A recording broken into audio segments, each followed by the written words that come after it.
बातमी। मयुरी जगतापच्या आईकडून राज्य महिला आयोगाकडे 7 महिन्यापूर्वीच तक्रार दाखल करण्यात आली होती। हगवणे कुटुंबानं मयुरीला दिलेल्या यातनांसंदर्भात या पत्रामध्ये उल्लेख करण्यात आला होता। नोव्हेंबर 2024 मध्ये हे पत्र लिहिण्यात आलं होतं, मात्र पत्रावर काहीच कारवाई झाली नाही। मयुरी प्रकरणामध्ये राज्य महिला आयोग त्यामुळे आता अडचणीत आलाय।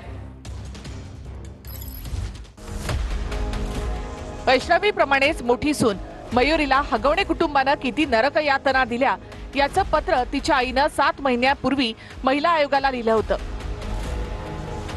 या पत्रामध्ये मयुरीची आई लता जगताप यांनी हगवणे कुटुंबानं मयुरीला दिलेल्या नरक यातनांचा पाढा वाचलाय।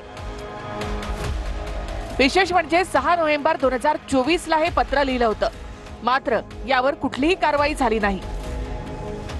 या पत्रावरून महिला आयोग आता गोत्यात आलाय। 20 मे 2022 ला मयुरीचं सुशील हगवणे सोबत लग्न झालं।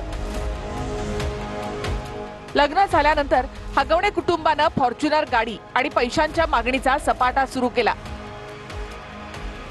सासू, सासरा, दीर आणि नणंद यांनी मारहाण करून धमकी देण्यास सुरुवात केली। आमच्याकडे बंदूक आहेत, तुझी आई आणि दिव्यांग भावाला मारून टाकू अशी धमकी दिली। माझा मेहुणा मोठा पोलीस अधिकारी, आमच्या मागे राजकीय पाठिंबा असं म्हणत दमदाटी केली। 18/2/2024 ला पौंड पोलीस ठाण्यामध्ये तक्रार करण्यात आली। पोलीस अधिकाऱ्यांनी समज देऊन मध्यस्थी केली। मयुरीला सोडावं म्हणून तिच्या पतीच्या मागेही तगादा लावायचे। मयुरीचा पती नकार देत असल्यामुळे त्याचा रागही मयुरीवर काढायचे। 6 नोव्हेंबर 2024 ला पती घरात नसताना मयुरीला बेदम मारहाण झाली। सासू, सासरा, दीर आणि नणंद यांच्याकडून मयुरीला बेदम मारहाण झाली। तिचे कपडे फाडले। मारहाणीवेळी सासऱ्याने मयुरीच्या छातीला हात लावला। दीराने मयुरीच्या अवखड जागी लाथ मारली। तुला मूल होत नाही तर आमच्याकडे ये या भाषेत मयुरीला शिवीगाळ केली।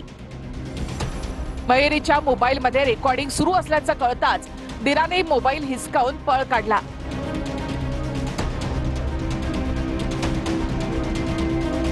मोबाईल हिसकावल्यानंतर मयुरी त्याच अवस्थेमध्ये दीर शशांकचा पाठलाग करत होती। ही संपूर्ण घटना सीसीटीव्ही मध्ये रेकॉर्ड झालेली आहे। मयुरी हतबल होती। त्याच वेळी सासू आणि नणंदेनं तिच्या विरोधात तक्रार दिली। अशा अनेक घटना आहेत ज्या अर्जामध्ये नमूद करता येऊ शकत नाहीत।